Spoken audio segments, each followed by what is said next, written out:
they're out the same door. Head back towards the reception room and turn right. If you did need any water during the meeting, there is also water machines out there as well. So without further ado, as soon as Sean is ready, we'll commence. So thank everyone for their patience. What I thought was probably a good thing to probably start with, as this is our second public meeting, is probably to go around the room and introduce ourselves so that everyone's aware of who everyone is. So we'll start with you, Ian.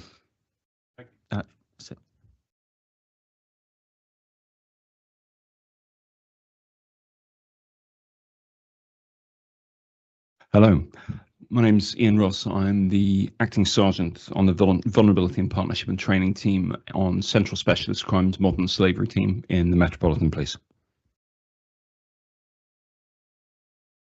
Thank you, Ian. Good evening all. My name is James Herring, Acting Superintendent for Ealing Neighbourhood Policing Team. Ben Kozlicki, Acting Inspector for Perivale, Norfolk, Greenford Cluster and the Ealing Borough Vauxhall.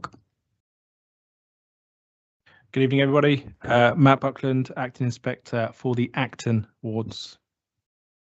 Hi, everyone. Paul Murphy, I'm Head of Community Safety at Ealing Council. Hi, Debbie Allen, Community Activist, Ealing North. I'm here with David. Yeah. Hello, I'm David Akinsanya. I live in Perivale on a boat. Hi, and I'm Colette Noel, and I'm Chair of Ealing IAG. Jag Sangaraj, representing the Southall cluster tonight. Seema Kumar, Councillor for Ealing Broadway. Councillor Jasper Cotton, and I'm the Cabinet Member for Tackling Crime and Antisocial Behaviour in London Borough of Ealing.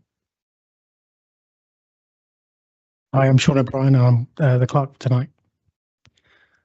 Quick introductions online, if you may. We'll start with you, Geeta.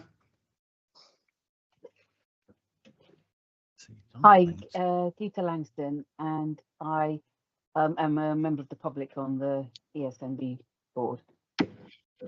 Jerry.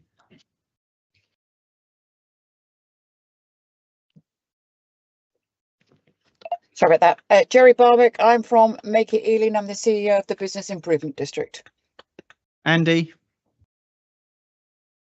Hi, I'm Andy Oliver. I'm a community member on the panel, and I'm also the chairman of the Hanger Hill Ward panel.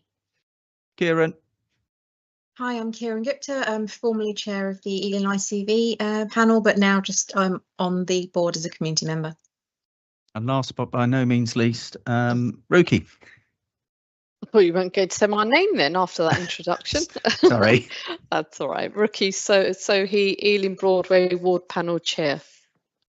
Well, good evening, everyone. Oh, we've just had a late arriver into the room. If you could introduce yourself.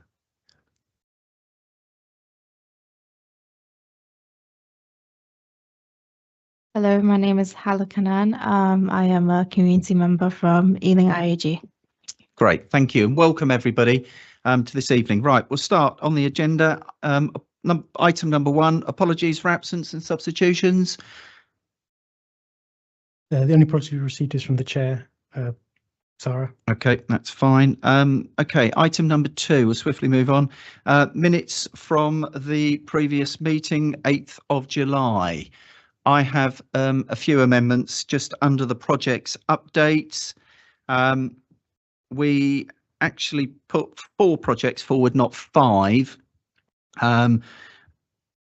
MOPAC is slightly misspelt, and they are to be approved, not approved as it states. Also, the Sevnagati training was not submitted as a project due to, the board agreed that due to the level of funding that had previously been received by that particular project, that we agreed not to put it forward this time round. So there were 4 projects that were put forward. And so that also needs to be amended under the resolved issues.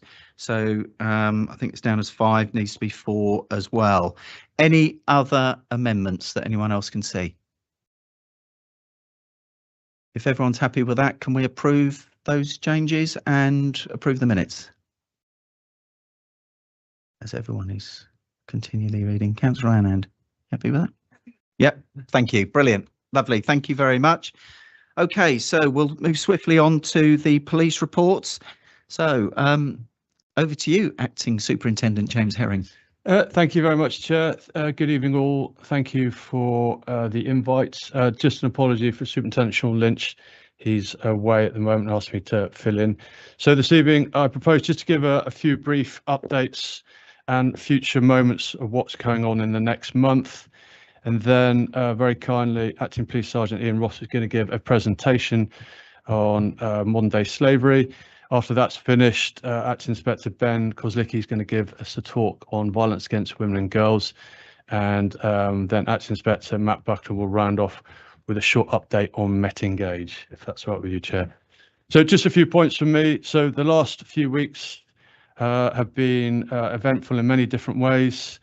Last Friday, I was invited along with every Chief Inspector, Superintendent, Chief Superintendent and Commander in the Met to a leadership summit with the Commissioner, just to reflect on recent events, particularly around some of the behaviours that reported on the BBC Panorama programme.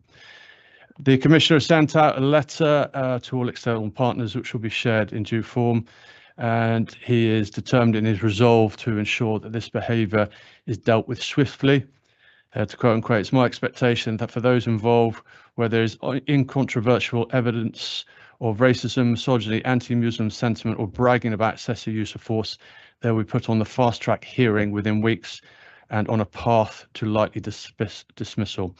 And we'll be working with the IOPC on this. We have taken a lot of reflection internally on the events of the Panorama programme. And it's deeply been hurting in many different ways, and I'm sure we will get some public feedback in due form. Sadly, the next day, there was a CT incident, an attack up in Manchester. The reason I mention it is because the week before and during that week, I was representing the BCU for a silver-led meeting across the whole of London around the High Holy Days.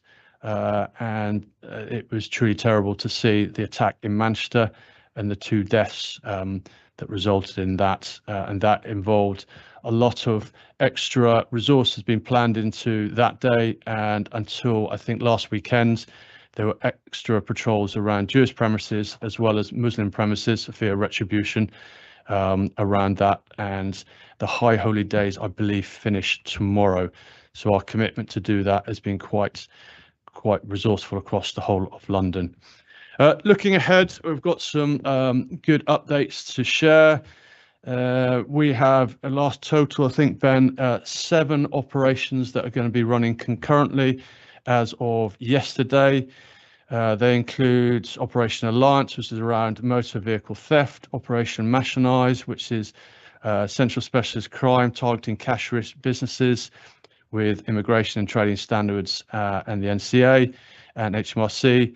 Callback 2, which is a crackdown on courier fraudsters. Op Martello, that most people are probably already aware of, which is around keeping our town centre safe this summer, which promptly ended to keeping our town safe this autumn. Operation Zariadon, which some of the team here might be able to update you. We had some activity yesterday and also later this week around handling stolen goods. Operation Reckoning, that has happened recently around the theft of mobile phones and handling stolen goods of those.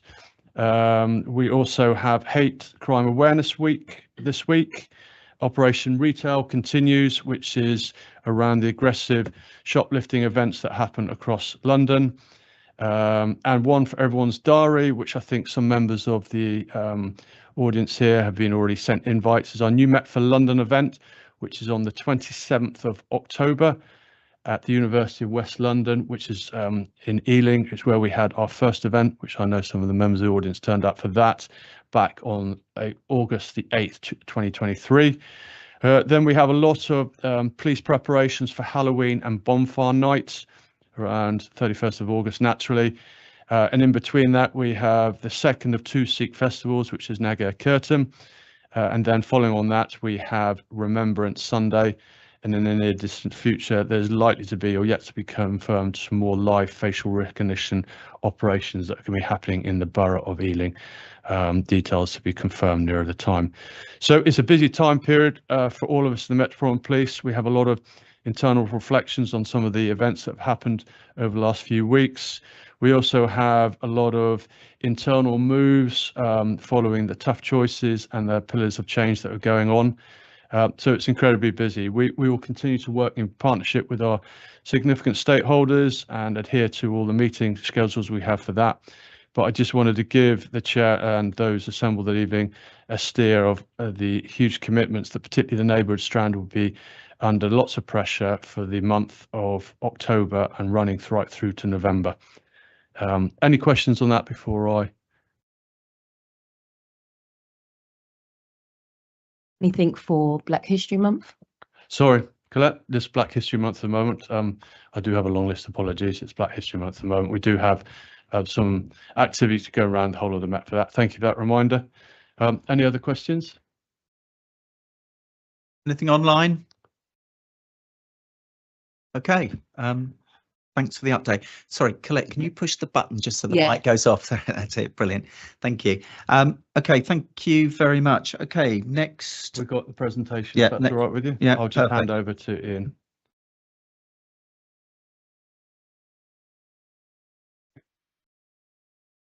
Let's go.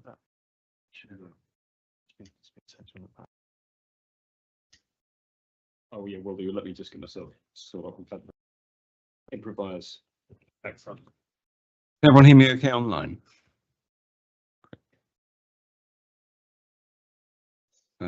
Boss, sorry, where's the PowerPoint? Is it on email? Yeah. But is there an accessible now? It shouldn't be. So just to introduce myself, while we just bring the presentation up. I work in Central Specialist Crime. I specialise in modern slavery, and in sort of the next 25 minutes, 30 minutes, I'm going to be talking to you about what we think this looks like. And I say what we think because there's always an element where we are reacting to what very competent organised criminals are doing in this stuff, doing in this area. So bear with me just 1 second.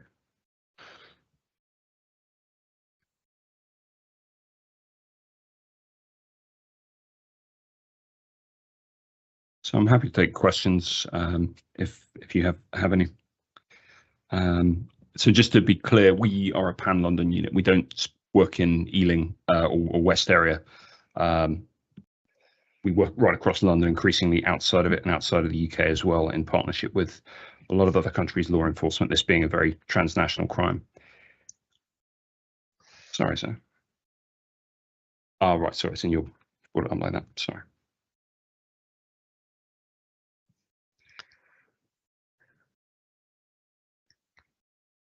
Are you able to see it now, folks? Great, thank you for confirming. So my team's based in 2 locations, Vauxhall and in Newham, and we run 5 investigation teams. It's not that, I don't know if how much familiarity you have with like local CID or something like that, but we run investigation teams overseen by a detective inspector acting as senior investigating officer. So our jobs, our investigations can take quite a few years in some cases, and they involve a lot of other countries, a lot of engagement with partnerships. I think it's one of those areas of policing where we are an important part of it, but so we're equal partners. It's not like, you know, homicide where, you know, murder investigation team obviously has primacy. Partnership is absolutely critical. So that's one of the reasons we developed Project C-Scale, which is essentially what I'm talking about tonight, where I go out and I talk to as many people as I possibly can. Partly this is to try and give people a sense of what to look for, the signs, indicators, control methods of exploitation. And secondly, to try and improve reporting pathways. And I'll talk about how you can share information with us, including anonymously, because obviously you're here in an official capacity today, but you're also someone that lives in the community that may be concerned about something that's happening next door across the street. And you don't want to stand there with a phone dialing 999 when you're concerned organised crime is operating in your postcode. So I think it's really important to state that, you know, we'd rather have intelligence anonymously than not at all. We absolutely understand why people would want to pass that to us. It's really important that we get it. So C-Scale here is, as I said, it's about trying to be practical, about giving people the sort of the perspective that we see when we look at this stuff. So I talk to as many people as possible. Sometimes those are really big companies. They're like Deloitte, British Airways, American Airlines.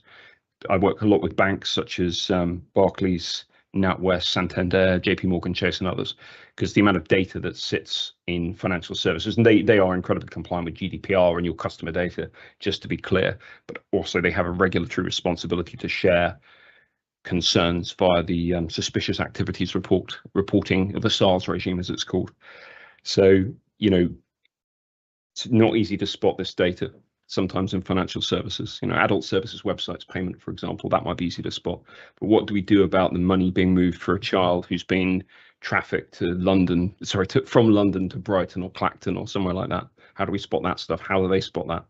What if they freeze that account right there and then to safeguard that child? It's 2 a.m. Child owes £14,000 to a bunch of quite worrying people. So, you know, how do we respond as a society almost is what I guess I'm asking here. It's not easy. So I talk to a lot of people in a lot of different sectors. You'll see brothels there as well, which are illegal. It's not lawful to run a brothel in this country. Sex work itself is legal if you're over 18 and have the capacity to consent. But we need to focus on those locations that are the most exploitative, that are violent, that are not operating in any kind of way that's, you know, that are absolutely vicious, etc. So we have to prioritize because this stuff is very widespread, obviously.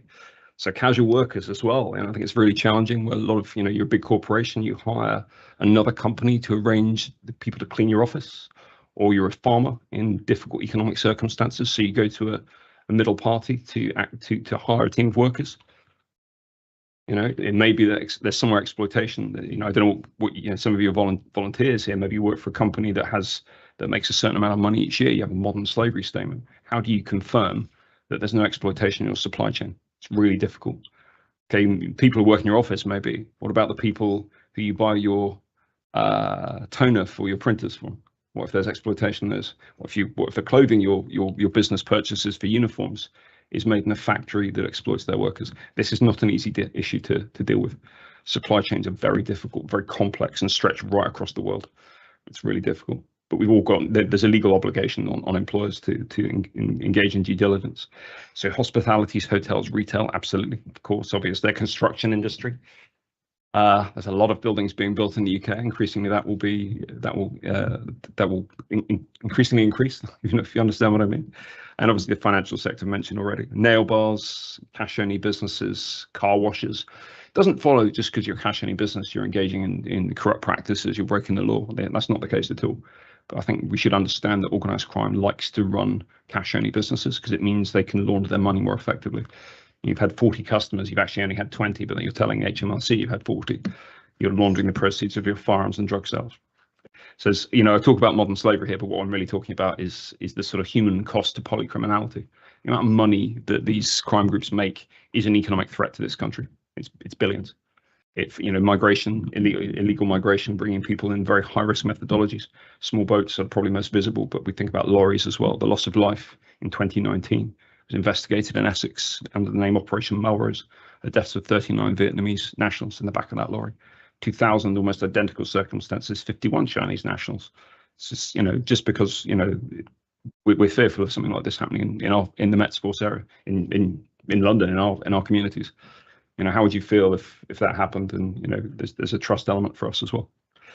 So just moving on now. So, you know, just broadly speaking, identify potential victims of exploitation. What are those signs and indicators of exploitation? Where do you report it? There's a couple of pathways, and what to report. What are we asking for essentially? And if this impacts you, please let me know. But also, like, try and, sorry, it sounds a bit hokey. It's almost like a corporate term, but acting like a local champion.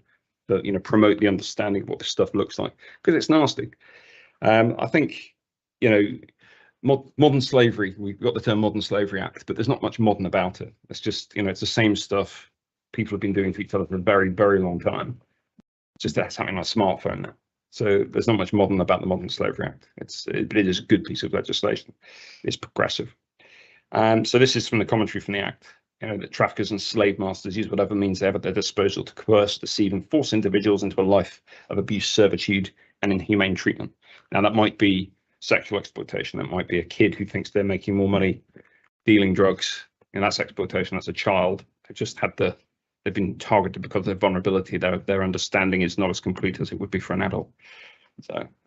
So I'll talk a bit about. I think we often think about modern slavery, human trafficking, as like this transnational thing, and often in a lot of countries' legislation actually is you need to move across the border. But in this country, that's not the case at all. You can, even for trafficking, which the element about the aspect of that is about movement. The journey, if in the end of that journey, the intention is exploitation, we have trafficking. Now that might be across the street, or it might be from Bethnal Green to Tower Hamlets or Norfolk to Suffolk. It does not involve some sort of complex network moving people across national, international borders. It is far more close to home than that. It's by county lines, and I assume folks in the room understand what I mean by county lines dealing. Yeah, so that often, but not always, is human trafficking, and I'll explain a little bit in a couple of slides' time.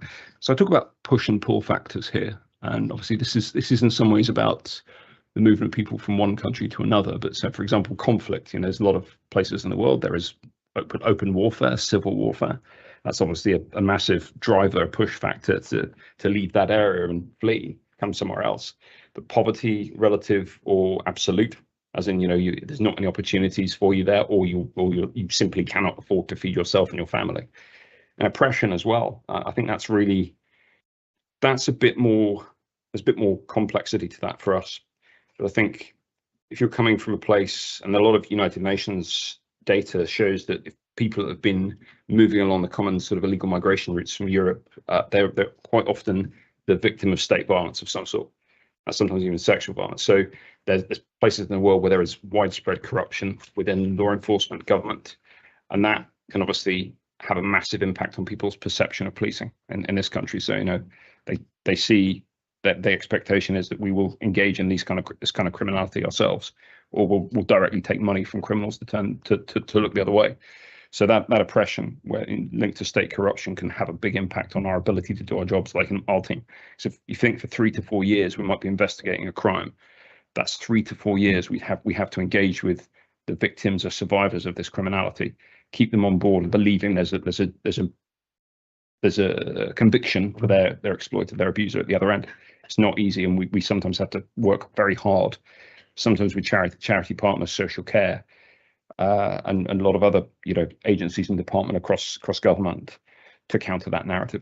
And climate change as well, it's separate to that, but obviously there's a lot of parts in the world that are getting hotter.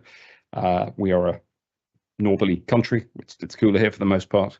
So I think push and pull factors are useful to understanding why people find themselves leaving one place. But I think it can be thought of in domestic as in within the UK as well.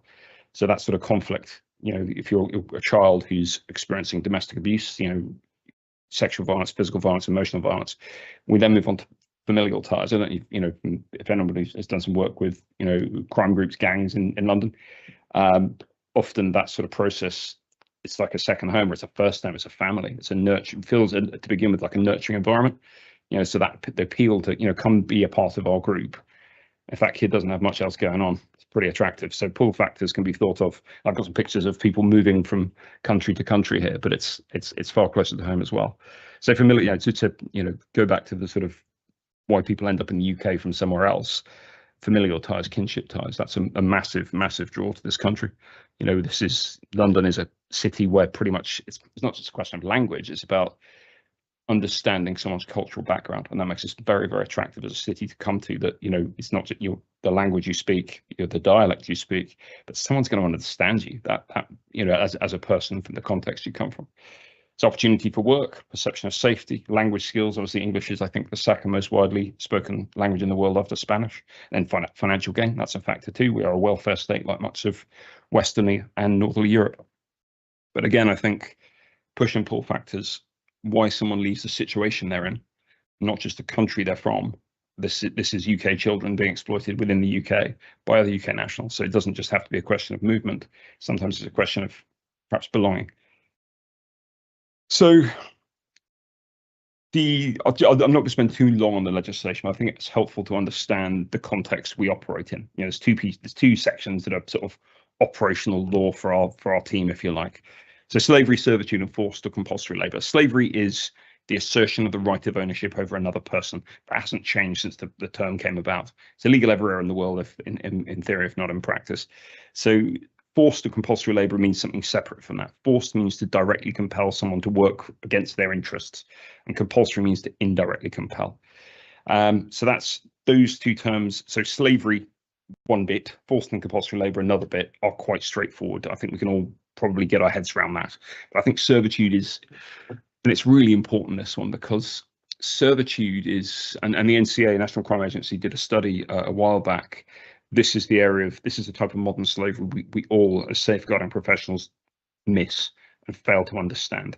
It's that one where, you know, man held in servitude for 40 years, police and social care went around 150 times. I'm exaggerating, but it's because we're not understanding what we're seeing a lot of the time. So we tend to categorize this sometimes as an employer-employee dispute, so a civil matter, not a crime. Or we see it as controlling and coercive behaviour within the context of domestic abuse legislation. I think it's good we recognise that, because that's been a lot of work to get safeguarding professionals to recognise that, the non-sexual, non-physical violence within domestic abuse. So controlling and coercive behaviour, emotional control, things like that. But servitude itself is forced or compulsory labour, but with an additional bit where you feel there's nothing you can do to change the circumstances in which you're held. So the term servitude comes from a very old, I think, Anglo-Saxon word serf, which means to be a bonded labourer on somebody's land. So, you know, not a slave, a separate legal category, but adjacent to that. And I'll give you a sort of example from Cumbria Police's force area. So there's a man who was only 16 or 17, so not technically a child, because a child is 18, 17 or below, but an older teenager, but not not quite an adult, but not absolutely a child, but except in law. So he had some very complex learning needs, which is why the family that located him chose him. I think it's really important that people are chosen because of their vulnerabilities. That might be their poverty level, their learning issues, mental or physical health, legal status within the UK as well. But in this case, they chose him because he was he had complex learning needs. He had nobody. He was isolated, and they kept him in an unheated shed in Cumbria, which, if you know that part of the world, gets very cold in the winter. And they kept him there for, I think, nearly over 45 years. So they hired him out, and he didn't benefit from it, to do local jobs here and there, like building a wall or, you know, cleaning cars, because they sold used cars as part of their business. So I think if you were to ask him, you know, and he was asked, obviously, you know, was there anything you could do to change the circumstances you're in? He would say no. So for me, that's an example of servitude. It's not, and obviously we may be more familiar with the term domestic servitude, where, you know, someone is kept in someone's house, and that's a very gendered crime, I would say. The data supports it happens to women, to females, much more than men. But that case obviously is an example of a male. So work or service extracted from a victim under menace or deception. Often what we see, deception gets people into that position of exploitation, and menace of some sort keeps them there. It's not always clear-cut physical threat. Often it is, don't get me wrong, but things like debt bondage, you know, stuff like that. It's really important to understand this is not just about somebody seeing themselves as a victim and asking for help. Victims tend not to self-identify, and I appreciate some people might prefer the term survivor, but it's within the legislation, so I'll use that. But I do take your point if that's the opinion you hold. So people don't recognize themselves. They don't say, you know, they don't see themselves. They think they're a worker, or someone's helping them out, they're a friend, or it's their boyfriend, the lover boy model, as it's called. Then there's a question about understanding what this stuff looks like to externally rather than relying on people asking for help. So for a person to be a victim of Section 1, there must be, it's designed to be very broad, this legislation is designed to be very broad, which means lots of courses of conduct and actions fall within it. So if victims held either physically or through threat of penalty, that's, think of what all the things that could be: use of force, coercion, abduction, fraud, deception, abuse of power, vulnerability. So there are lots of ways a person can be exploited. That's the way the legislation was written. And the purpose is kind of your typology of modern slavery. I think I've got a better slide to sort of define what I mean by that shortly. So what you don't have there is any requirement for movement to take place. We talk about MSHT quite often. There's distinct things. Modern slavery is those three categories, and human trafficking is another. And as I said earlier, a journey, at the end of it, the intention is exploitation. Even if that's a relatively short journey, it's not defined in law how far that has to be. We have potentially a case of human trafficking. So anyone who arranges or facilitates the travel of another with that person to be viewed to be being exploited, that is the person that bought the train tickets, person that booked the Uber, person that sort of sent the message, arranging for the drug runner to move from A to B. This may fall under the category of, that may fall under arrangement or facilitation. So recruitment, transportation, transfer, harboring, that means sort of holding someone in this context and to be moved on to another place, and receipt of victims for the purposes of exploitation. And that's with or without the victim's consent. So you can't consent to your own exploitation in this legislation. Hope that makes sense. So this is what we think exploitation looks like, is your typology of modern slavery, of exploitation. So I say we think because, as I said, technically I come from a proactive team, but in a sense we're always reactive, because the new ways to exploit people, we'll have to witness it and then come up with a way to counter it. So I'll start at the top left and go anti-clockwise. So labour exploitation. Graphic I've got, the pictures I've got there are agricultural. We're outside of the Met's Force area. Obviously, there's not lots of farmland in the Met's area. I mean, that's Bexley Heathway. There probably is a bit, but outside of the Met's Force area, we think this is probably the most prevalent, because large areas of empty land with lots of buildings. It's relatively, and very few people in authority going there. It's a pretty good environment to learn. So I've got an image there of a car wash, and again, not all car washes are exploitative at all, but I would say, if you remembering back to your childhood, if you remember seeing like an automated car wash with rollers coming down, they really don't exist anymore. Because I mean, if you think how much it costs to set one up, to maintain the equipment, they don't really exist, because all you need now is a bunch of folks with buckets, sponges, and some waste ground, and that's what they look like. It's actually a less complex industry now than it was 20 years ago, unusually. So nail bars as well, and again, there's lots of good quality, ethical beauty industry businesses around the place, but this is a very unregulated business area. There's little government regulation of nail bars or car washes. We are making the case to the government that should be changed, and obviously the construction industry as well. And I think I'll talk a bit about the sort of signs and indicators within, if someone doesn't have a hard hat, high vis and boots on, what else is going on? Employers have got a responsibility to clothe their employees appropriately. So, I mean, just to be clear, labour exploitation is exploitation taking place within a business area which is itself lawful, because obviously farming is lawful, construction is lawful. That's in contrast to criminal exploitation, where the industry itself is illegal. So we've got county lines dealing there, and obviously cannabis factories, and a lot of people brought in to tend the crop. It's very, very lucrative, and there's a lot of cannabis that is produced in London itself, unfortunately. So street crime is a subset of criminal exploitation, and a previous Home Secretary criticised the Met for failing to treat what was going on in the West End as organised crime. So think about begging, large-scale begging, pickpocketing, organised pickpocketing, stealing to order from shops like Selfridges, high-value goods, and things like illegal gambling, like shell games on the bridges, things you may have witnessed. So 3.2% of the UK's GDP comes out of the West End, which is a lot of money considering what a small geographical area it is. A lot of London's kind of bills are paid for by the business rates in Westminster. So I think I'll make that point, because any crime occurring there on that scale has an impact on the economy of the UK. So we've thrown a lot of resources at what is AWBCU to kind of and also spend a lot of time training officers to recognise that, you know, people are being dropped off in a minibus to commit this kind of criminality. We're dealing with beggars as beggars rather than as potential victims of organised crime here. So I think we've done a lot of work to improve our response to that, to get a better understanding of the institutional structural factors that keep people in those places. And they were picked up and then taken off to, you know, a not very nice address in East London, and their takings from their criminality are taken by the crime groups, and they're taken out of the country in the form of cash on flights, and obviously laundered through bank accounts and moved out of the UK in some cases, depending on the nationality of the organised crime network. So sexual exploitation is probably the most emotive on here. Again, just to be clear, if you're over 18, have the capacity to consent and are working entirely for yourself, that's not a police matter. Sex work is itself not illegal in this country. But where adverts on adult services websites are run off the same credit card and things like that. So we do engage with adult services websites. The government has they are lawful if they behave in a certain way. They have legal teams, they have accountancy firms that work for them, and I think it's important to state that, you know, that there's potential for them to be used as a platform for exploitation, but the businesses themselves are lawful. I think that needs to be stated.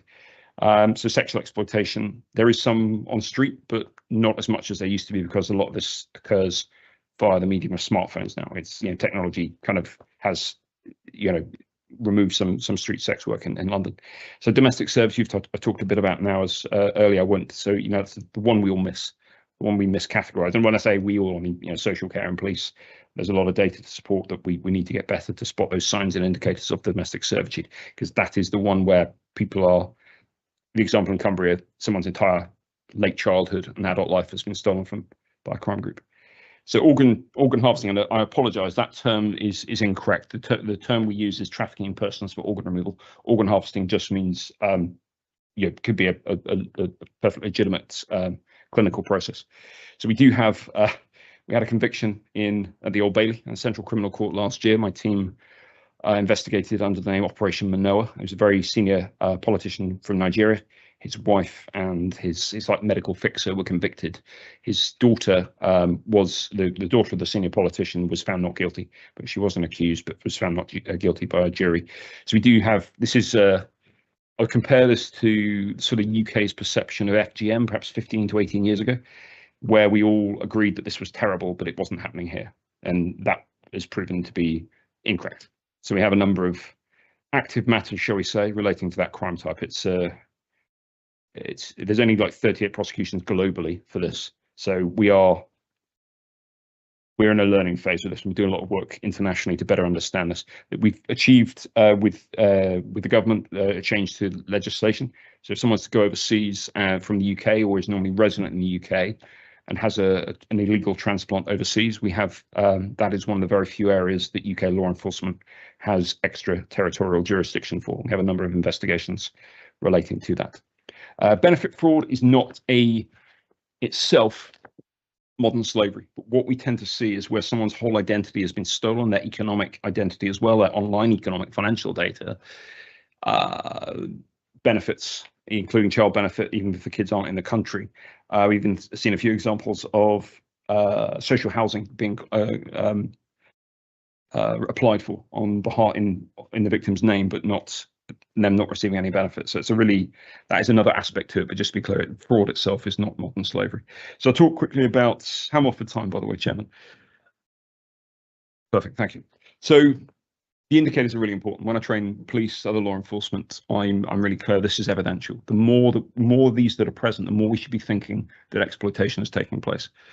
If they're not, however, that's also evidential. It may be the case that something else is going on. So, for example, physical appearance, behaviour, neglected, tired, fearful, withdrawn is me after a night duty. But if there's other stuff going on, you know, physical appearance could be impacted as a result of grief, mental health, drug and alcohol addiction, you know, mental, physical breakdown of some sort. So behaviour, neglected, tired, you know, there's lots of reasons that might take place. But then we start to think about scripted explanations. And that, if anyone's ever worked in any sort of safeguarding role, that sense you're getting that someone has given that person an account to relate if someone in authority asks them that question. There's a reason police are taught to separate potential victims and potential suspects for domestic abuse. When I train officers, I'm clear that we should be doing that in these situations as well. give people the space to give some sort of an account. So restriction of movement, if you may want to move your victims of modern slavery, you probably want to do it so at a time that they're not going to encounter authority figures. So poor living conditions, that could be a question of poverty, but it could be also a control method. Somewhere, if you're living, your home is not hygienic, it's not clean, it's not cold, that can be a very valuable control method to an exploiter. So unusual travel times, that dependence on employer. Somebody's only knowing their partial address, or I would add in as well, not fully understanding their rental agreement in 2025 in London makes you very, very vulnerable indeed. So I talked about inappropriate clothing. It might, what if there's no face mask in the nail bar, or hard hat, high vis boots on the construction site, what else is going on? That could be a significant red flag to point us in the direction of exploitation. They're entitled to this stuff in law. Are they also not getting paid? Are they also, getting fed twice a day? Are they also being physically abused and we can't see it? So that reluctance to engage with authorities, people just might not like the authorities, might not like police, but they might be fearful of us. They might be fearful of us asking questions that would lead to them kind of providing an account against their exploiter who's really intimidating. So in unclear relationships, what's going on? Let's clear them up. Let's clarify what the dynamic is. Someone's speaking on their behalf. Why? We want an answer from the person we're asking that question of. They have control of their ID documents or their smartphone, someone's national ID card or passport. How would you feel if someone took your smartphone? And living and working in the same location. Not, obviously, there's lots of reasons you might live in the same place as your job, but the more things that are present, the more we should be thinking exploitation is taking place. So control methods here. I'm going to start at the bottom right on this one. Convinced better off than before. So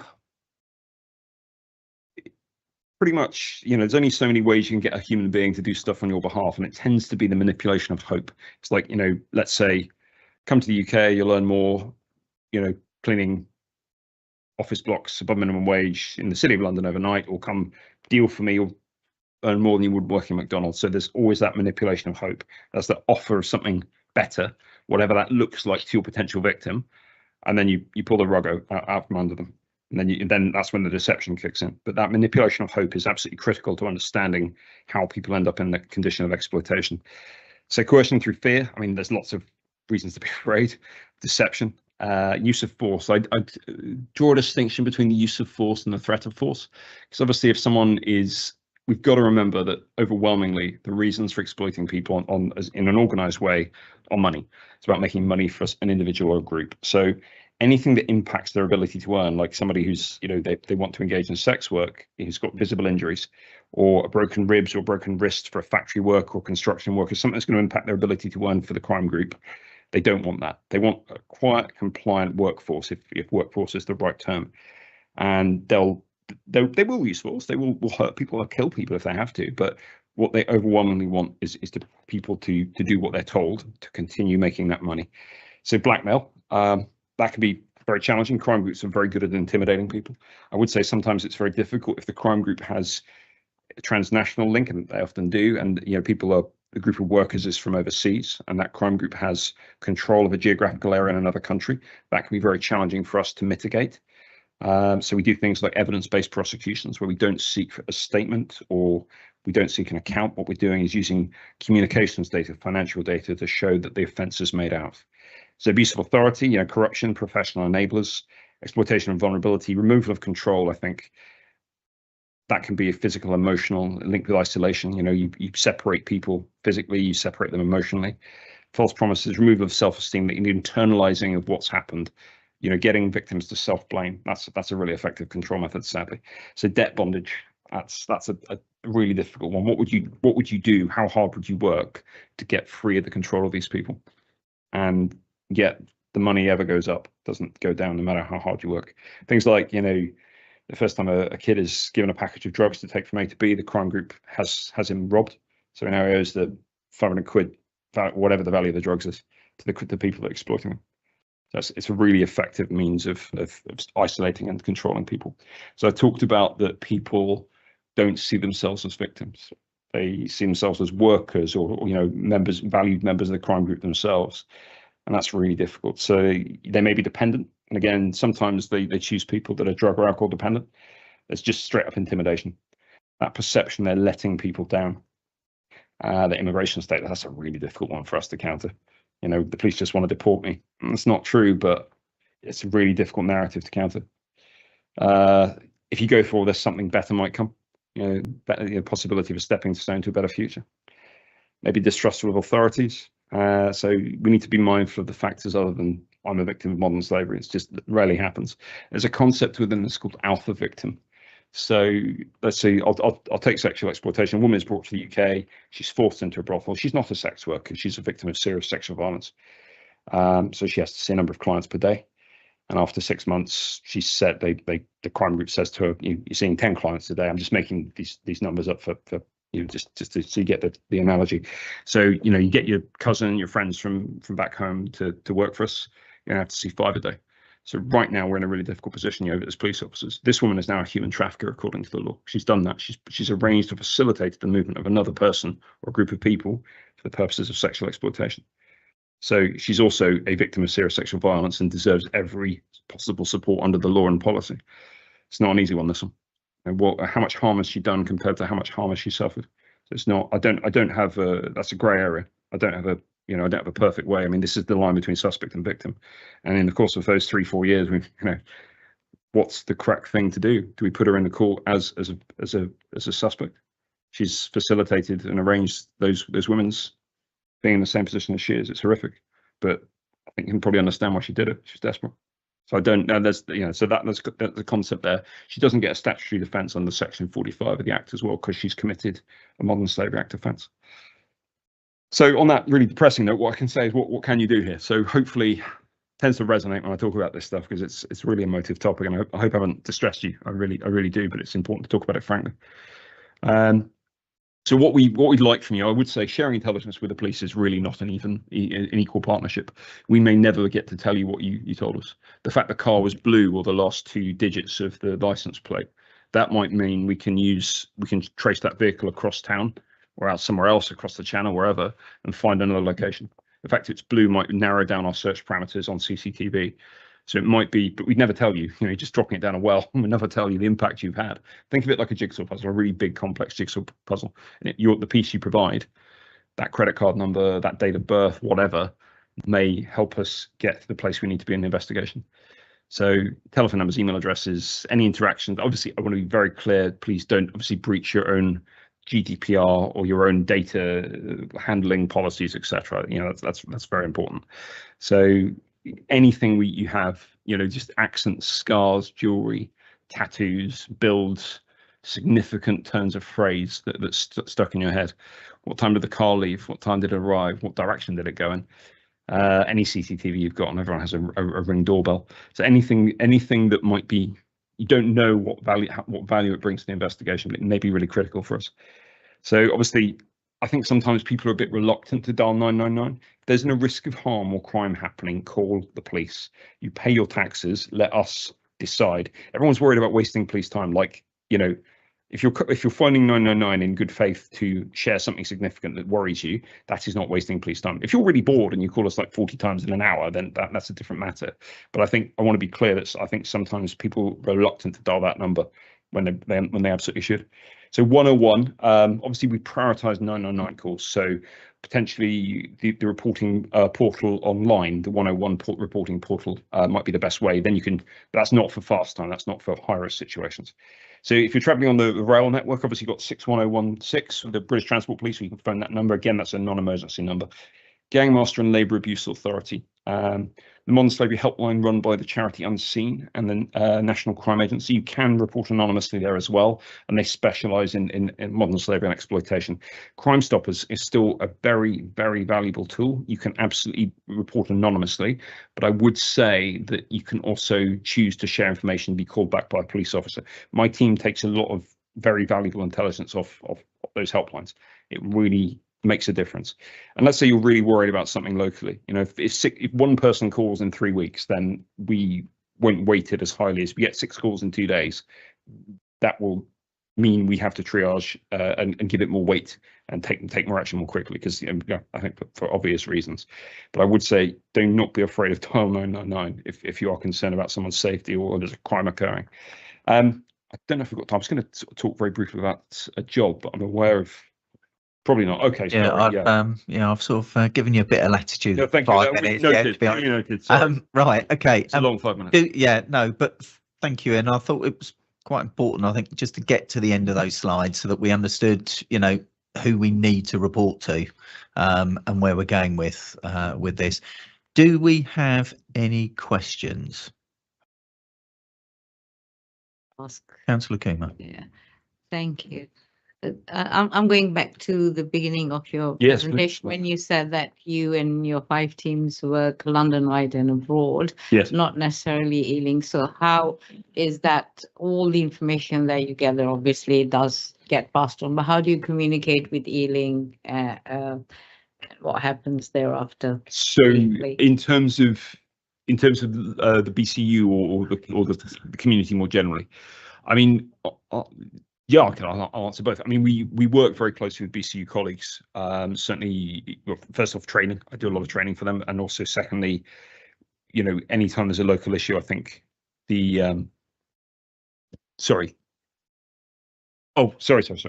So yeah, SNT are really safe neighbourhood teams are absolutely critical. I think I cannot overstate the importance they play. You know, they do a lot of local warrants. They engage in a lot of safeguarding activity, you know, for brothels as well. And I think, you know, as I said earlier, there's a kind of tension there for policing between something that's technically illegal and focusing our resources on limited resources, sadly, on the ones that pose the most threat. So I think you often see it. You often see this stuff come to light via SNT, you know, intelligence reports. You know, they're often manifesting in terms of antisocial behaviour, because quite often they sell, you know, illegal alcohol and drugs as well as another. We talk about polycriminality. They're often a source of ASB as a result of illegal drugs and illegal alcohol and narcotic sales. So I mean, you know, very closely. And I think when it comes to our results, we quite often see them, because a lot of our trials are, well, all of our trials are quite high level Crown Court ones. So you often see it in the press. But in terms of like explaining more about what we do, I could certainly take that to my SLT if that's of interest. Like how do we engage with you as councillors, etc. It's really, you know, as I said at the beginning, you know, partnership working is critical here. Did that answer your question? Or, yeah. Thank you.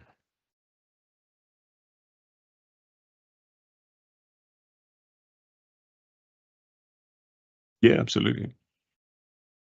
Yeah, it's really critical. They're absolutely frontline. Councillor Kumar, your microphone's not on, so no one can hear you online. Now, I was keen to know how it's communicated, where it ends up, as far as Ealing is concerned. Oh, sure. And the community. So, I mean, it's a lot of information to take in, but I mean, we are aware of quite a bit, but the general public may not be. But yeah, it's the SNT. I think, yeah, they're the ones who actually do the. If we'll do, let's say I mean, our days will run a warrant. They'll often be sometimes months and sometimes even years in preparation to get to that point. We'll do the doors with like foreign partners in 3 cities in 2 countries, etc. So SNT will, you know, I cannot overstate the value of local policing and local knowledge, because sometimes, you know, it's not all on police indices. Sometimes, you know, we need to engage with people on the ground who know their ground, who know the people, who know the streets. So yeah, I'd say SNT is one of the most important cohorts, internal cohorts that we work with. Okay, Councillor Annan's next, and then David.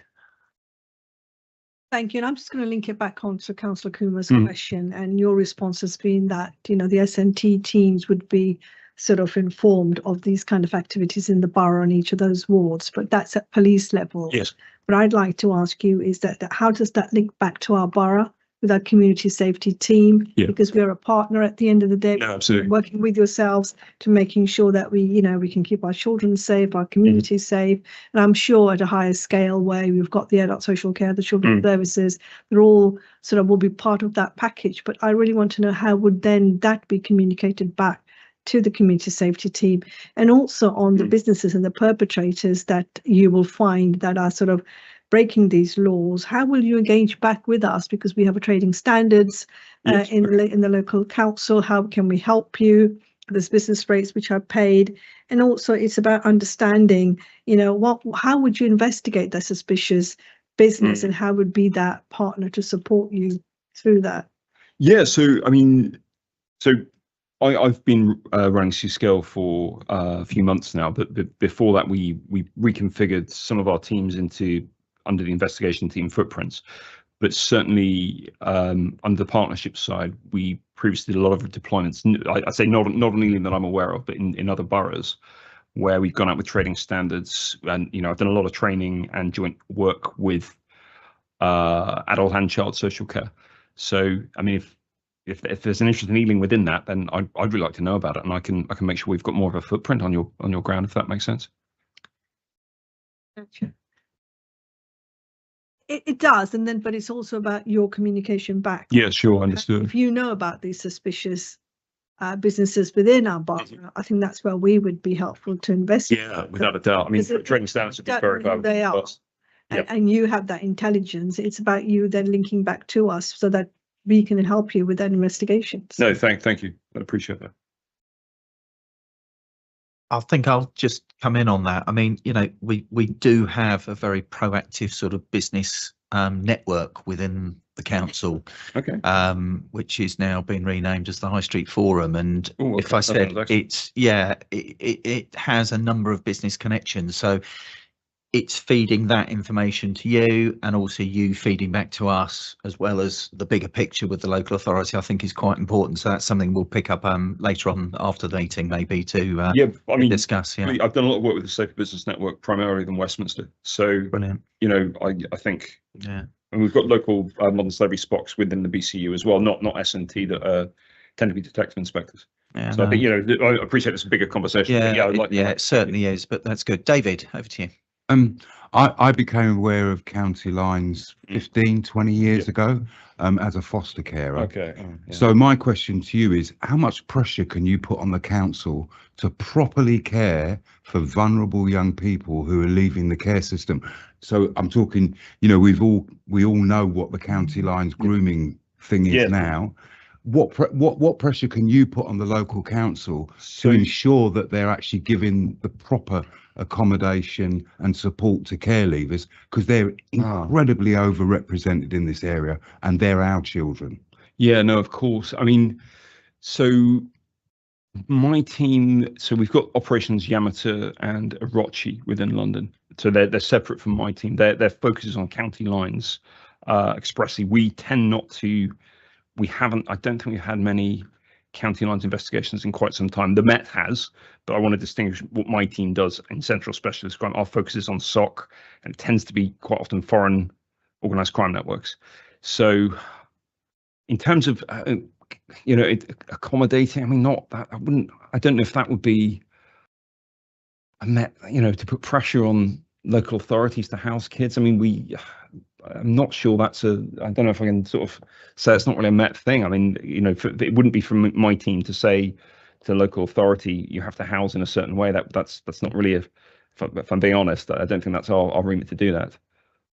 But maybe I should ask the councillors what they're doing, what they do to support.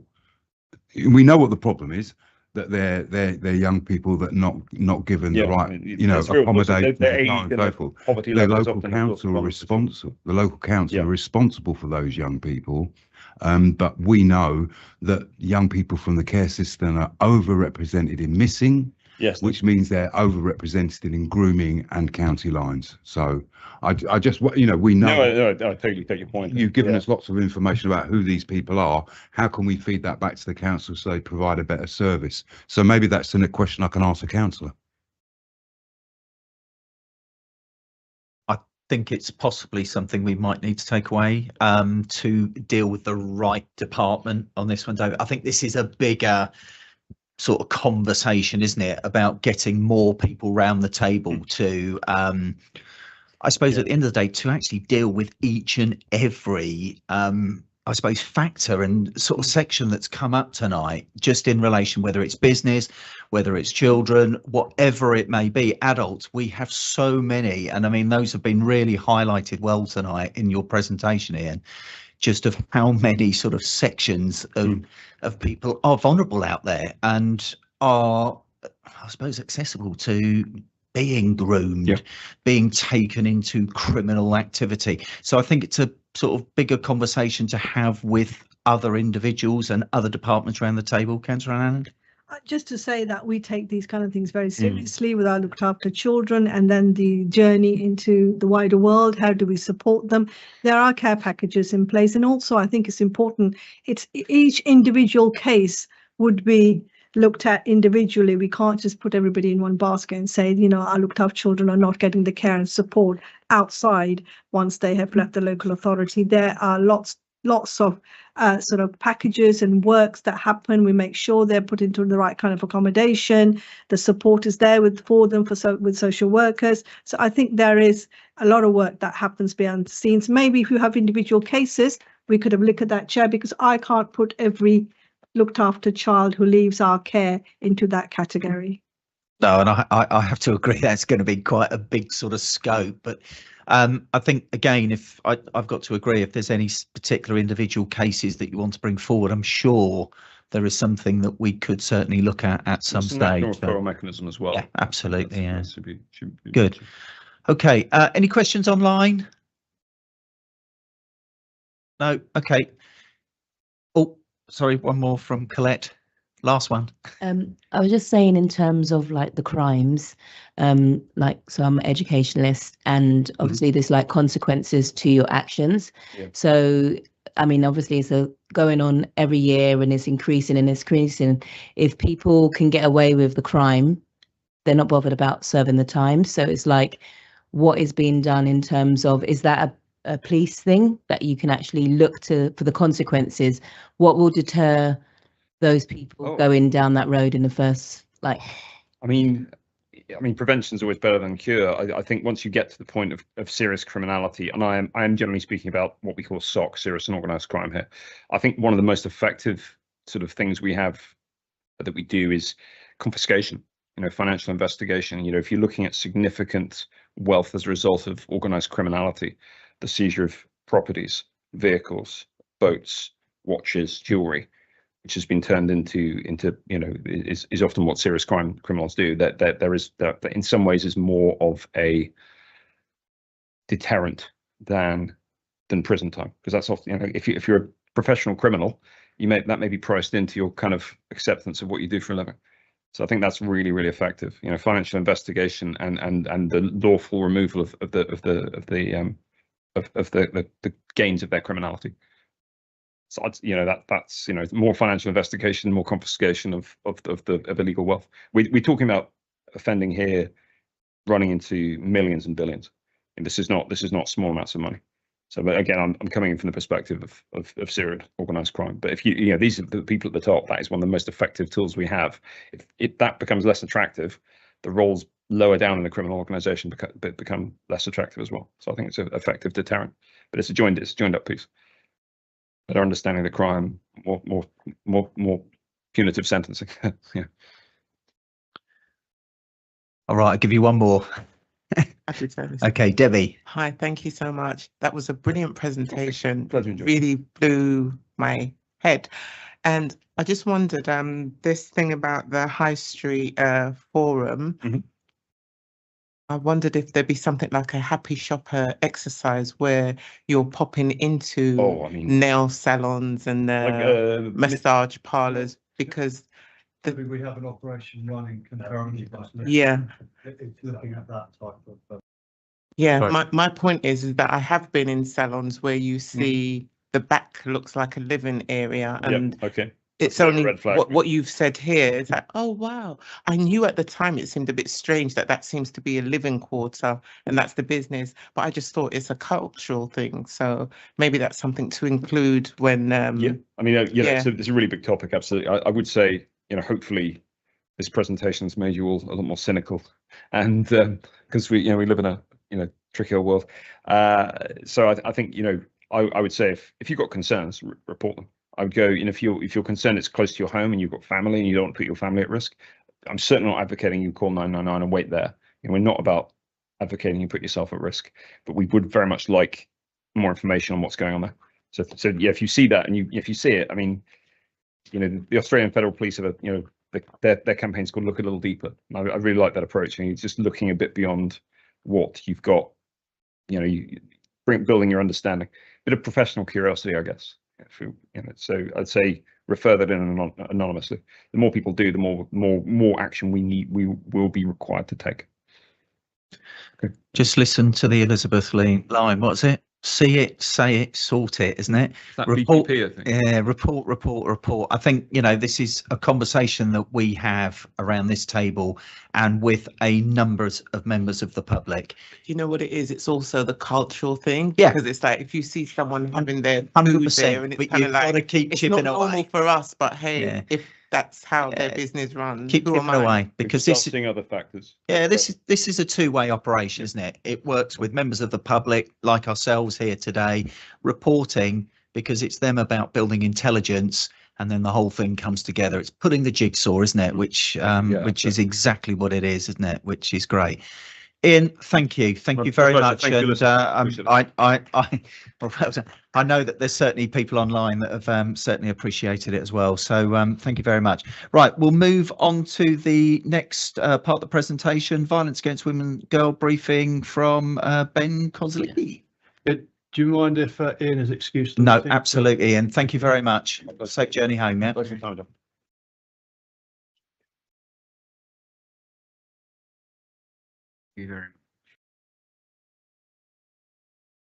Hello, a short, brief. Okay. Good. Sorry. Violence against. Wait for my clicker to come back.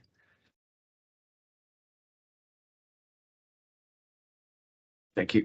So, Vorg, a brief Met-wide overview of where we are now, with update on initiatives specifically for Ealing Borough. Where the Met stands today. It's 3 years since the Met published its first Vorg action plan. Much has been achieved in that time as we seek to deliver against those commitments alongside the new Met for London plan.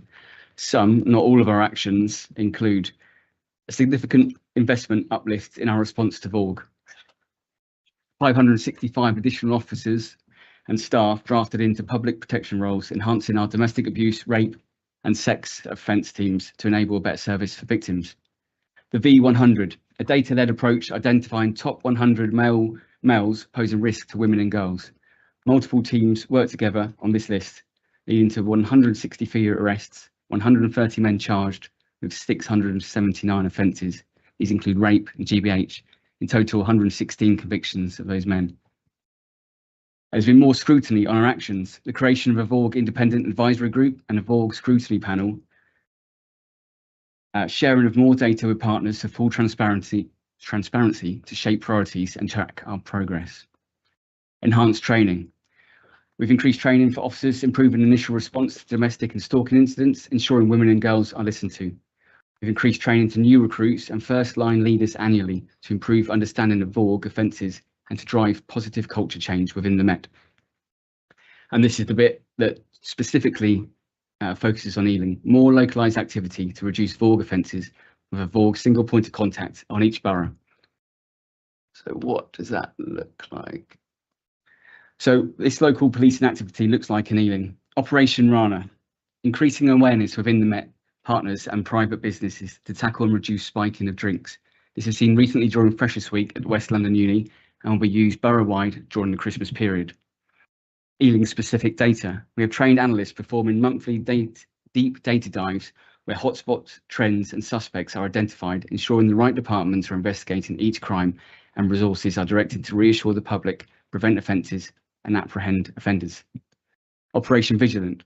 This is where specifically trained local officers deploy in plain clothes in areas of concern, often Ealing or Southall Broadway, to identify predatory behaviour. Uniformed colleagues then come forward to deal with the male as appropriate. Borough-specific training. We've delivered to Ealing Council CCTV operators so they can identify predatory behaviour which can be relayed fast time to officers on the street via radios.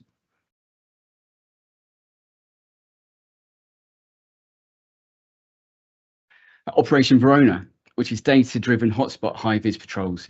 Where data indicates Vorg concerns, then police deploy in high-vis to deter and disrupt offences, often outside the train and tube stations on the borough, as well as high streets like Greenford Broadway.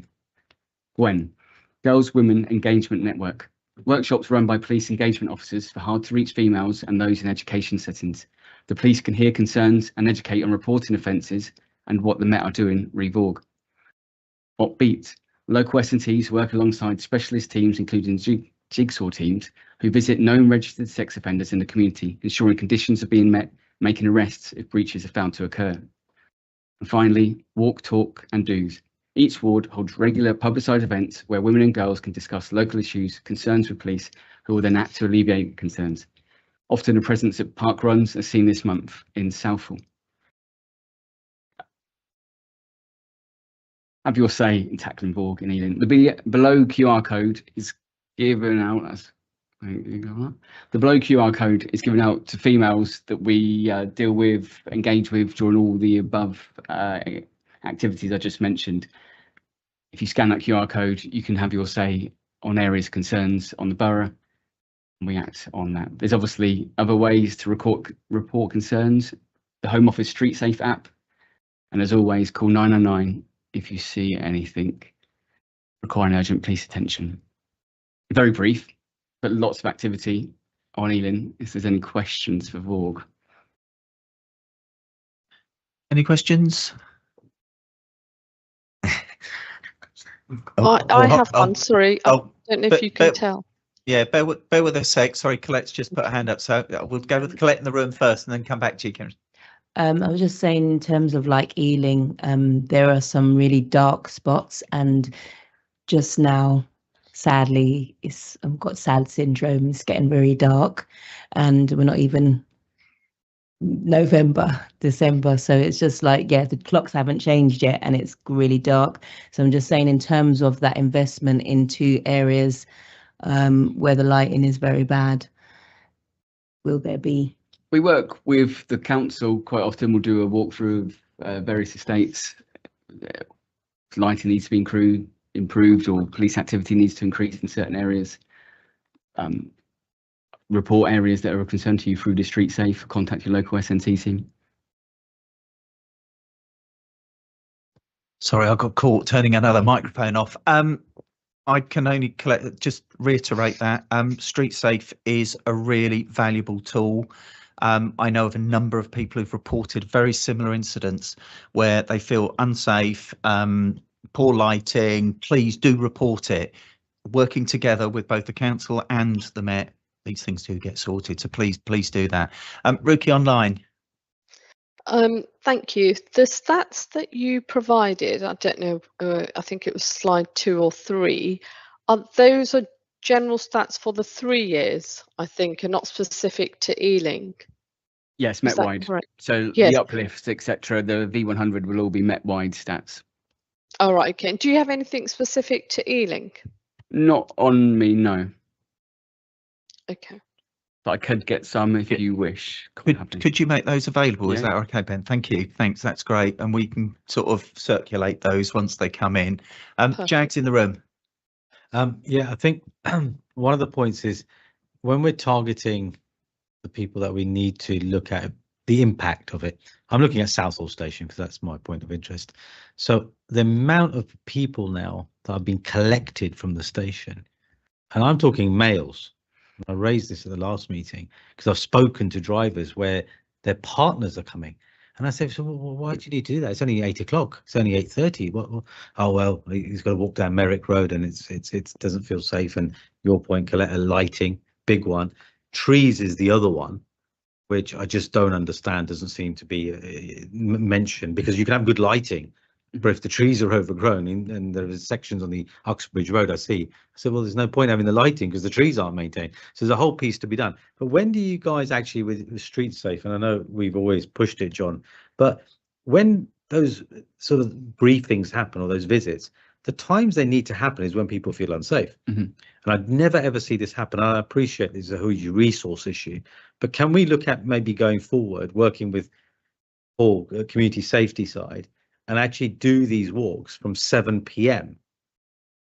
because that's when you actually catch the people who are most probably doing this behavior, but also the victims of that behavior, which often in Southall doesn't get reported because it's become so normalized. It's like, yeah, but they look at that and I see that and I feel uncomfortable. So can we try to change it rather than doing this stuff in the day, which I see is almost needs to be done in the evenings when actually, one, it's a deterrent, but two, those people say, well, actually, I do feel unsafe for X, and actually, this is why I want to, here's how to tell us, because we're not capturing that. And actually doing those street safe walks is when we need to do it and actually look around and start saying, actually, why is that not working? Or why is that sign out? Or why is those trees? And collectively, let's do it. I'd love to start in Southall if we can, one evening, just get together, start at 6 and start for 2-3 hours with colleagues from Borough and here, and actually start to talk to people and see it, because I think that's what we should be doing. I agree. I'll Sergeant Bisdee, Southall. Yes, I know Sergeant. I spoke to him today about I'll get hold of him tomorrow. But maybe we can trial it and let's just see what the impact of that is. Do we get different people? Definitely. All I'd say, the street safe data we go over every month. Southall, like I said, doesn't often feature as high as maybe it does in Ealing places. But if there is a hotspot for street safe reports, we do direct high-vis resources there at that time. It's happening, but Southall isn't. I know, and that goes back to the data issue, which when we just have to accept that in Southall, the data will not reflect the reality, which you guys know about. Thank you. Before Councillor Annan comes in, just one thing I'd add to that. Is there a possibility of us having it set up like we've got a ride along? So we could be saying that actually, do you know, we're going to invite X amount members of the public to an event, or sort of limit it to those that have actually come in. Well, no, because it's anonymous, isn't it?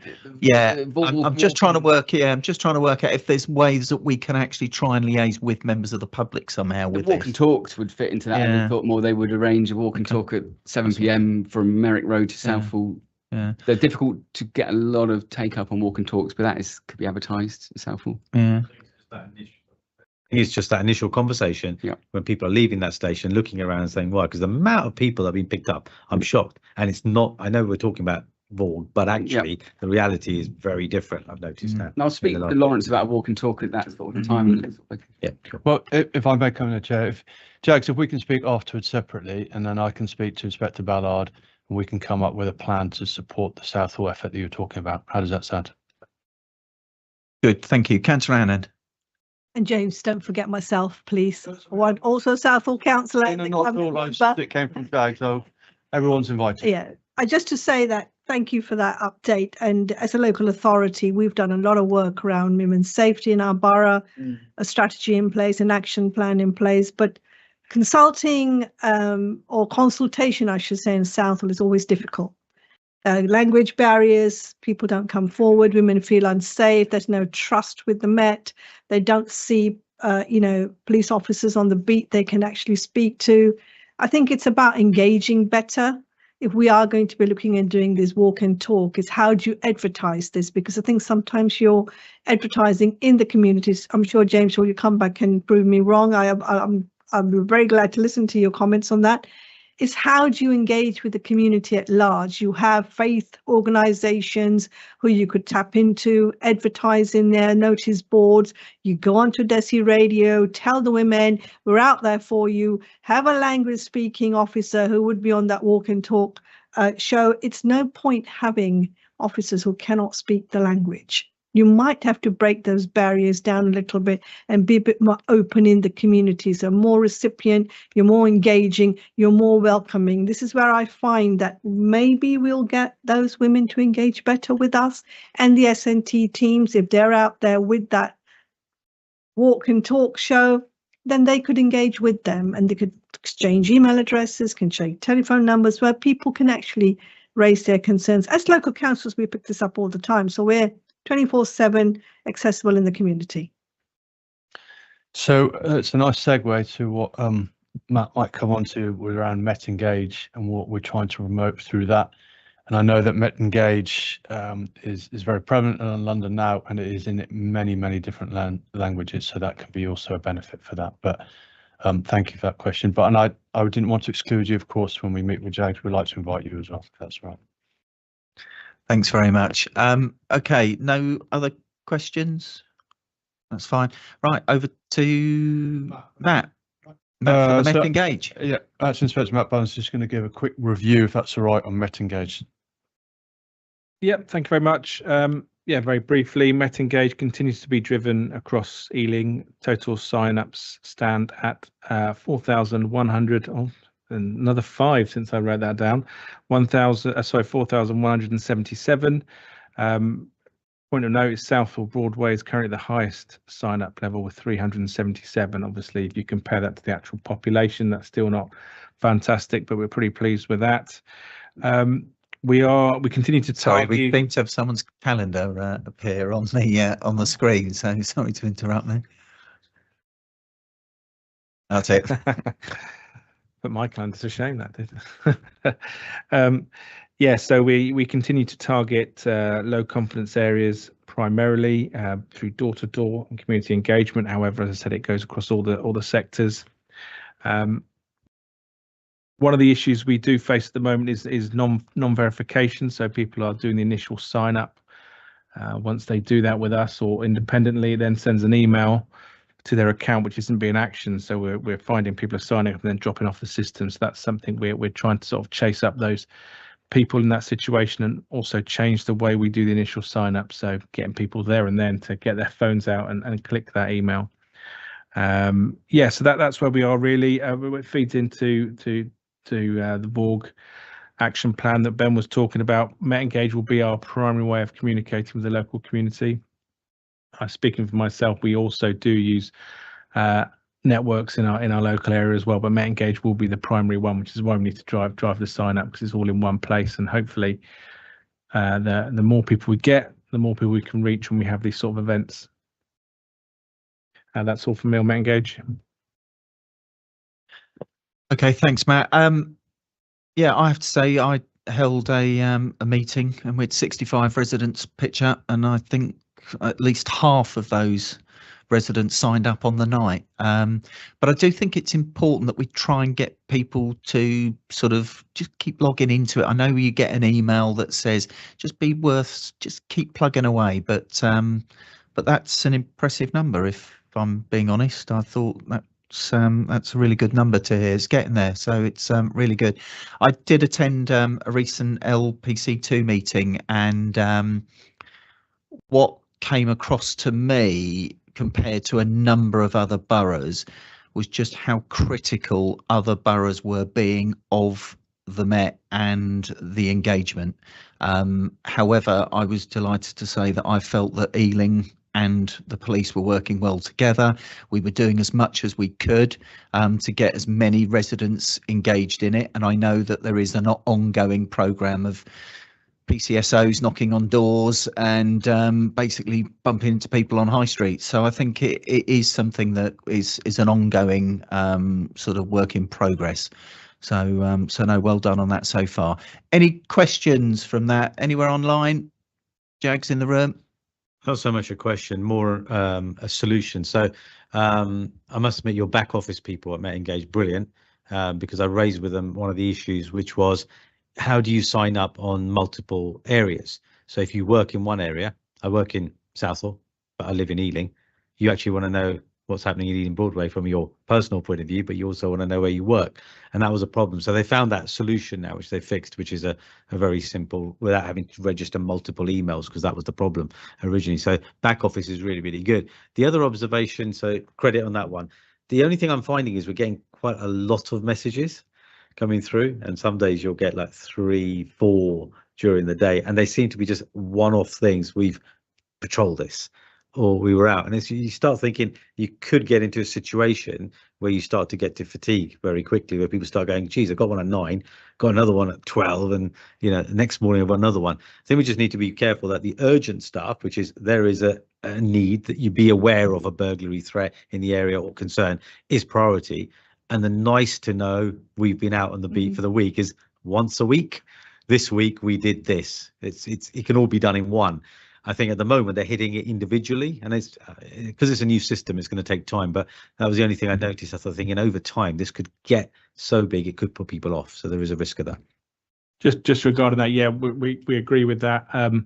It's a bit of an adaptation from where we were when it was X, which was we could fire stuff out. Literally, we're here, we're doing this. So yeah, we have got the message out to try and updates, more detailed updates is what it's ideally for. What I forgot to mention as well is as well as the community engagement, we're also using it for some crime fighting. So both Ealing and Acton, we put out surveys to disrupt retail crime. So we're trying to find out where the stolen goods is being sold as part of Ops Horizon, and also ward panel surveys. We can start doing the surveys around that to get so it serves that. But yeah, 100% we agree, and we'll try and reinforce that message. James, did you want to come back? No, it's thank you, Jags. You come back with some sensible feedback. We'll take that on board. We try and put out. It's better we put out messages than don't, but we'll take your point and turn it too much. It's almost a case of damned if you do, damned if you don't. But we take that on board. I'll speak to Matt and the team. It's a priority for the PCSOs. I think Ben, you've just got a new PCSO in your North Cluster, as it were. So it's their primary role at the moment to go out and engage and sign people up. And it's another tool that we have to try and engage the community to build on our trust and confidence. So thank you for that feedback. Thank you, James. Councillor Kumar. Yeah, I just wanted to ask about ward panels. Is this sort of encouraged? Because some ward panels are advertised and then they don't take place. There was something in North Ealing that was actually, there was a meeting, residents turned up and there was no one there. So the actual venue was also locked. So what I'm saying is that ward panels are actually, I'm like Ealing Broadway one is actually growing quite steadily. And it'd be something that needs to be done actually specifically by a team like PCSOs. They have to engage, they have to do their surgeries, and they have to engage with say the residential blocks and things, because that has worked in Ealing Broadway. And then having a conversation with them, you also identify where it's a challenge, where they're struggling to actually get people to sign up. So I've got a list of mine now, which is really lovely, because I've got a list of half the roads that have been done, but there's an entire area that people have not signed up. So we're sort of directing them. So I think, it is all about slow and steady as well, and making people understand what it's about, because I think generally what people felt when I went out with the team was, well, it's one of those things, 999, nobody answers, 101, I mean, you hardly get a response. You get a case number, a CAT number, and that's the end of it. You don't hear for months and weeks. But I think the Met Engage, those that have actually signed up, are finding it interesting. So, I mean, the work is ongoing, but I think what I've just said, it has actually worked in this ward, in Ealing Broadway ward. So I would just say, thank you, Councillor. Continue. It's nice to hear some good news about the Met for a Change, really Met Engage. We are working on it. It's not a finished product. We do have targets to try and reach. But I mentioned at the beginning of the meeting, I'm trying to juggle 7 operations, new Met for London, religious festivals, high holy days, and at the same time, it's a challenge. But thank you for that feedback. Okay, question online, Ricky. Yeah, I was just going to add, as chair of the Ealing Broadway ward panel, that we are plugging this Met Engage. So that's one way. We've got lots of people to sign up, and we're going to do another plug at tomorrow's meeting. Did you also mention that there's going to be ward panel surveys? Yes, so the system has the capacity for us to put bespoke surveys out. So we've been trialing it in Acton, so a couple have gone out so far. So I'll be rolling that out across for everybody to use. It's still getting used to it.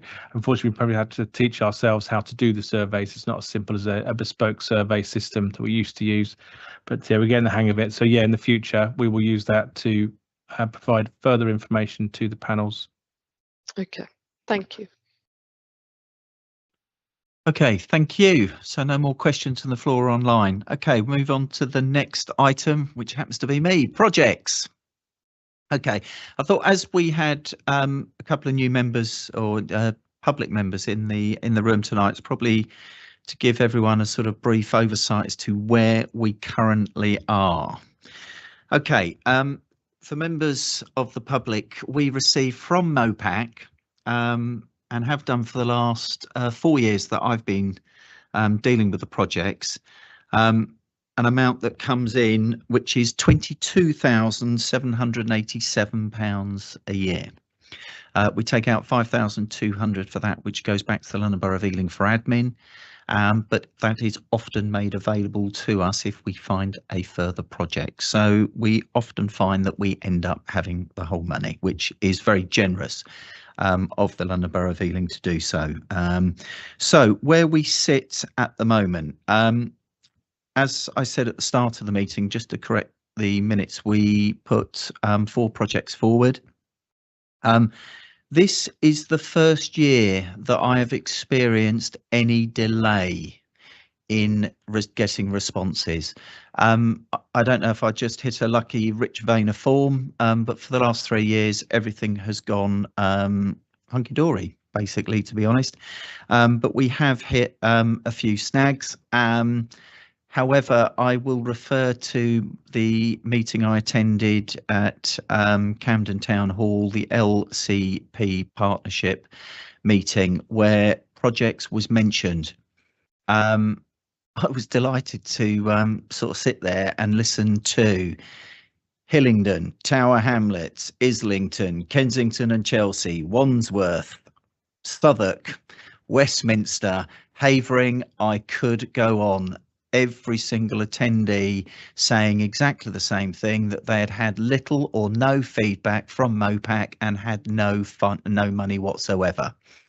So I did sit back with a little bit of a chuckle thinking, well, it's not just Ealing. Now, I've done a bit of a deep dive into it. The lady I dealt with, who the last 3 years has been a lady called Alice King, has been moved to another role within MOPAC. It was to be for 3 months. It's then been extended by 6 months. Unfortunately, the individuals that are dealing with the projects, I don't want to use these words, but I will say they're out of their depth. They're not actually sure what's happening. So it's a bit of a shame that we are where we are. We're not sure to get the money, but I think we are, and I think it's just got to go through the routine. The problem that we do have is that these projects that we have put forward, which are great projects, are sort of being delayed. We, however, as a board, are in a slightly more advantageous position than many others out there. We have a surplus, and this surplus, which we currently have on account, is £24,476.91. What I would like for the board to agree tonight is that we use that surplus to fund the 4 projects that are going forward now, with a view that we will get the money from MOPAC. MOPAC do have an issue. I've been very transparent with them, and they are aware, and I think I've said this at a number of meetings, that we do have this surplus sitting in the account, which is historic, to be honest, where we got paid money and no projects went ahead, and it's way before I took this over. So it's there, and I would like the board's agreement, if this is okay, to use this money to fund the 4 projects that we've got. The 4 projects that we have here will, there will be enough money to pay for all 4. I'm sort of confident that that's okay from that perspective, with a view that obviously we will fight tooth and nail to make sure that we get the funding moving forward. What was agreed at the LCPP, I've got to get the letters in the right order, was that a sort of a mediator would be put in place, and I have reached out to that mediator, as along with a number of other borough leads as such, and Safer Neighbourhood boards, chairs, vice chairs have also done the same. I think it is just a lack of resources at MOPAC, to be quite honest. This is the first time, as I said, I've experienced it, so it is quite disappointing to sort of sit here that we haven't got these projects 6 months and we're looking at the finish of them as it stands. Councillor Kumar, have you got an interjection here? Yeah, no, just I want. There were 6 projects, right? No, there were 6 in total. Yeah. One was a late entry, Yeah. which was an anti-violence community festival. The Sevnagati one we Yeah. didn't put forward, so that brought it back to the 4, which is what we've put forward.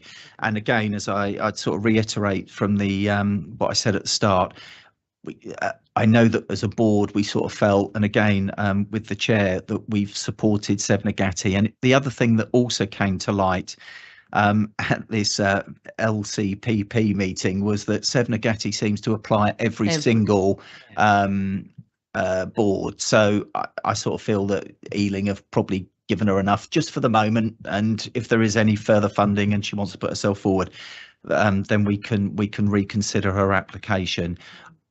Jags, I know you've got another project that you'd like to be put forward. It will probably be for March next year.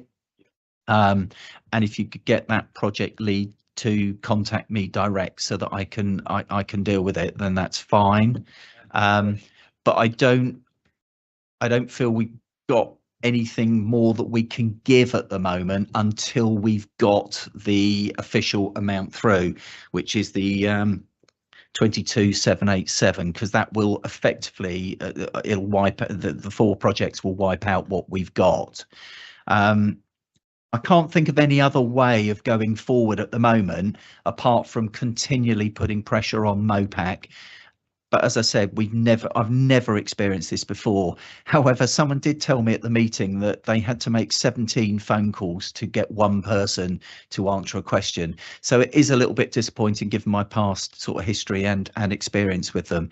But I'm hoping we can change it around. So so that's it. So hang on a second. I've got a hand up online and 2 in the room. So let's do the one online. Sorry, Kieran. Kieran's? Who's it? Oh, Ricky, sorry. That's all right. Sorry, I can't see the screen properly. You see it? I'm right behind you, I think, Oh, as well. I think we should ask, are all the projects still necessary and relevant with the passage of time? Yes, I've spoken to all project leads, and yes, they're all keen to get them forward and get them done. Yes, they're all sort of eagerly keen and waiting to sort of get going. The good thing is, if we did this, we do have a little bit more time on our hands.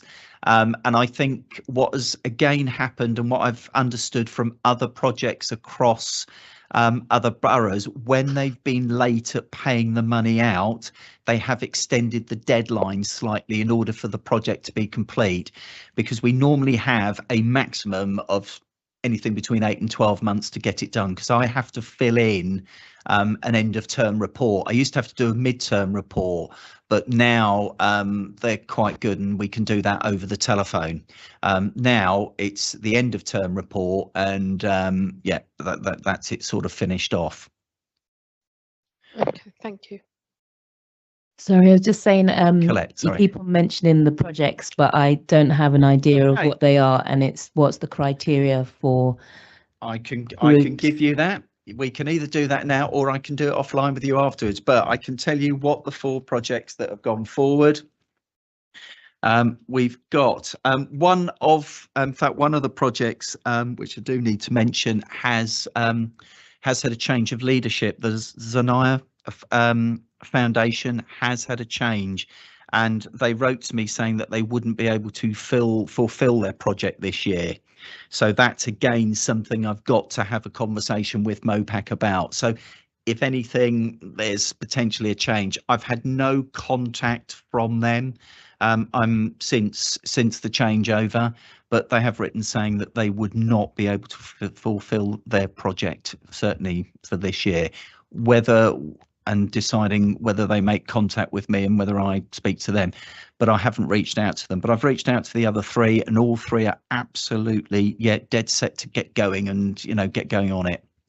It's like itching. Hold on a second, Councillor Kumar. Let me just finish. So we've got the Zanaya Foundation, which is the one I've just spoken about, the Gorton Fight Academy, Survivors Group, which is part of EASE, and the Creative Connection at Open Havelock. There are 4 criteria which you need to meet. Let me just tell you what they are. So you've got them. I'll speak to you afterwards, but I'll give you the 4 criteria that they are. Some of the projects fit with 1, some of them fit with 2, and there's one project that actually fits with all 3. So it does, and again, MOPAC have to approve that. So what you do is you initially put the forms in, they come back with a yes, they come back with a couple of other bits and pieces.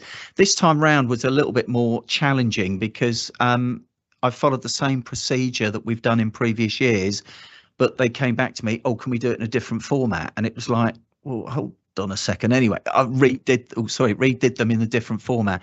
So I'm not quite sure what's going on at MOPAC at the moment, but anyway, we will get there. But I can speak to you afterwards and give you the full criteria with no problems whatsoever. Councillor Kumar, did you want to come back to me? I basically just want to know the names of Okay, so projects we have that the Gauntlet Fight Academy. Yeah, it is. The Survivors Group, which is part of EASE, which is over in Hanwell. And the Creative Connection at Open Havelock, which is over on the Havelock estate. That's it. That's the one, yeah. Those are the 3, the 4 that have gone forward, including Zanai, but we know now Zanai will not be going forward at this moment in time because they cannot fulfill the project at this moment. So what we do have in reserve is the Anti-Violence Community Festival, which again is one that's over on the Havelock estate. They were looking for a substantial amount of money. They were looking for 6,800, which was a lot more, but it did offer a lot more by way of the event itself. But again, I can drop everyone an email once I know that we've got the go ahead from MOPAC and that we will be getting our allotted money. Certainly with the 3, if we can use that surplus. Does everyone want to know what the 3 are going to cost? Would be useful. Okay, here we go. So we have, yeah, you should have had it in your previous, yeah. So Survivor's Guide was 4230. The creative one was 4770. The Gauntlet I said was 5, and the anti-violence one was 6,200. So that was a lot more, but that was the one that was in reserve. So if the board can agree, if you're happy for me to use this surplus, if I said to you, I just sort of feel this surplus each year keeps throwing up flags at MOPAC, and it keeps going, well, do you need to apply for money this year as you have that money available? And I keep saying, well, of course we do, because if we're entitled to apply for the money, why wouldn't we take the money? But I do think we do need to use some of this money. And again, if there are other board members and members of the public who take things away today, if you do have projects that you would like for this board to consider to use, if it's not this money, but future money that comes in, please, more than happy to consider any application and bring that forward so I can put it forward to the board. We've done some amazing stuff with the money, to be fair. Yeah, and I particularly am very privileged to have sort of dealt with a number of the leads, and more importantly of the actual projects themselves. They've been really quite heartwarming, to be honest. You know, real wow, some good stuff, some really good stuff. So how do the board members feel about using the surplus that we've got? I've got 1 thumbs up online. I've got 2 thumbs up online. I've got a thumbs up from Jags in the room and 2 hands up from Councillors Kumar and Anand. Brilliant, thank you. Jerry, is that a thumbs up? Am I getting a full house or? Go on, Jerry. Go on, Jerry. You can do it. Go on, Jerry. Jerry, are you still there? Have we bored you that amount? Probably just All can't right. find the button. Probably can't find the button. All right, thank you very much. Well, look, I will now start moving forward, and hopefully at the next meeting, I will be able to bring you Some more positive news in relation to moving forward with MOPAC. Finally, as I said, and I've referred to it a number of times, I attended the London Communities Policing Partnership board meeting. It was really interesting, to be honest. There was a lot of negativity, I think is the word. I sort of felt there, sitting there, that just how lucky I felt, that just how constructive board members we do have here, and how much we've achieved. Because to be honest, I felt that there was a real us and them with a number of other safer neighbourhood boards. Now, I know that we sit here and we do scrutinise what our police teams do, but I genuinely believe that there is a true collaboration, not just with our police team, but with also the council's community safety team. And I sort of walked out of that meeting absolutely delighted, to be honest, that I didn't feel that there was anything negative. Whilst we do hold you to account, there was quite clearly a true collaboration. And I felt that that was not the feeling I got from a number of other members of these boards. And they were very, very critical of their police teams and actions and so on. So I think that's a compliment, to be honest. I think for the Ealing Safer Neighbourhood Board, to be fair. Topics that were very, quick sort of takeaways.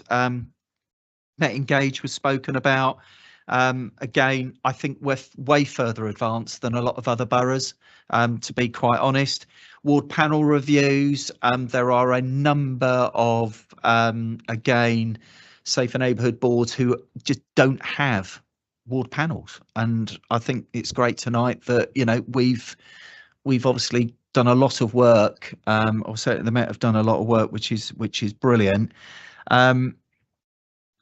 Data sharing issues sort of cropped up a little bit in relation to what data is being shared between the police and the board. Some board members weren't receiving anything at all. It was quite clear. So again, feel very sort of positive that I walked out of there thinking there is quite clearly we're doing things right here. I'm not saying that there are other things we can learn from other boards, but I think there's a lot that could learn from what we do here, to be honest. The other main topic of conversation was the front counter closures. There was huge concern in relation to those. Once again, we've got Acton, that's not on the hit list, and that's it. So that was great. Hammersmith and Fulham had a long conversation in relation to their front desk effectively being closed. They also looked at the sort of, the £7 million budget saving. There was a lot of conversations, but it was 2.5 hours of, quite intense, conversations, I suppose. So that's probably the best I can probably give you now, bearing in mind we're getting close to 9 and we'll be hitting AOB in any second now. Has anyone got any questions for me? Coming on to it in a sec. All right. No, that's it. That's fine. Okay. Thanks everyone for your go ahead on that. And we now move on to AOB. Over you go. Got one in the room. Okay. It's a member from the IAG who wasn't able to come here today, Balvinda. She just said any updates in terms of what happened with a young boy in Southall. Is it no? Yeah, that's what she had emailed back when I sent this invitation. I think to leave James James Herring to answer that one, I think. Thank you, Colette. So ongoing investigation, consideration for a goal group was made with the SIO and me, and we chose not to due to the complexity of what was going on and other offenders at large. And I'll just keep it as that at the moment. But I believe the SIO will be able to give me an update, and I can speak to you offline and pass it on to Belvinda if that makes any help to you.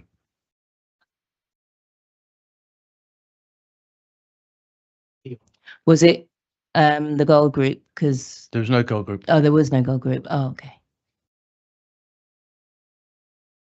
Okay. Any other questions online? Any more in No. the room?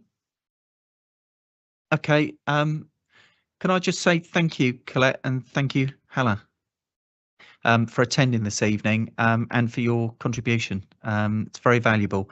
Thank you, officers. Thank you, Paul. Good night, everyone. I'll bring the meeting to a close. Great. Thanks so Thank much. you. Good night.